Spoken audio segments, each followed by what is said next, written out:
이모 부부에게 학대를 받아 숨진 10대 여아 사건으로 전 국민이 분노한 바 있는데요.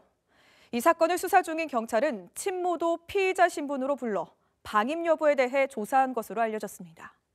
또 연일 건조한 날씨 속 화재가 많이 발생하고 있는 가운데 화성에서는 새벽 시간에 단독 주택에서 불이 나 집안에서 자고 있던 초등학생 1명이 숨졌습니다. 경기도에서 일어난 주간 사건 사고 박희붕 기자가 정리했습니다. 물고문에 가까운 학대로 10살짜리 조카를 숨지게 한 사건.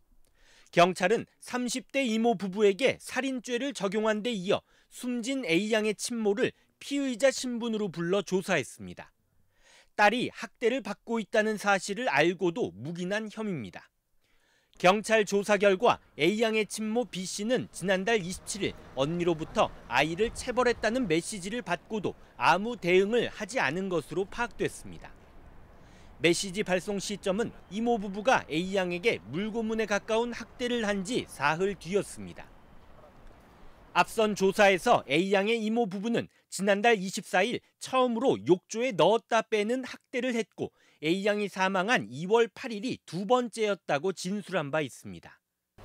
경찰은 A양의 친모 B씨를 상대로 딸에게 가해진 학대를 인지하고 있었는지 또 과거 딸을 학대한 사실이 있는지 등을 조사한 것으로 알려졌습니다. 방조하고 방임 부분 이렇게 우리가 지금 조사 중이에요. 폭행이나 아니면 학대받는 걸 알면서도 방임했는지 방조했는지 이제 그런 혐의가 있기 때문에 우리가 입건하고 지금 피의자 신분으로 지금 소환해서. 경찰은 조만간 B씨를 다시 소환해 추가 조사를 이어갈 계획이라고 밝혔습니다. 일가족 4명이 사는 단독주택에서 불이 나 초등학생 1명이 숨지는 사고가 났습니다. 지난 22일 새벽 화성시 팔탄면의 한 단층 주택에서 불이 나 50분 만에 진화됐지만 집안에서 자고 있던 12살 A군이 숨졌고 아버지인 44세 B씨가 얼굴에 화상을 입어 치료를 받고 있습니다. 불은 A군이 잠들어 있던 작은 방에서 시작된 것으로 조사됐습니다. 다른 방에서 자고 있던 A군의 어머니와 동생은 자력으로 대피해 부상을 입지 않았습니다. 경찰과 소방당국은 전기적 요인에 의해 불이 난 것으로 보고 정확한 화재 원인을 조사하고 있습니다. 무너져 내린 공장 건물에서 불길이 치솟습니다.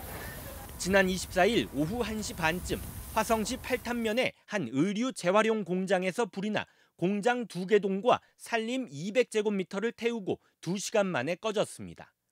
화재 현장 근처에 있던 업체 관계자인 50대 남성은 과호흡 증세를 보여 병원으로 옮겨졌고 추가 부상자는 나오지 않았습니다. 소방당국은 공장 야적장에 쌓여있던 옷더미에서 불이 시작된 것으로 추정하고 있습니다. BTV 뉴스 박희풍입니다.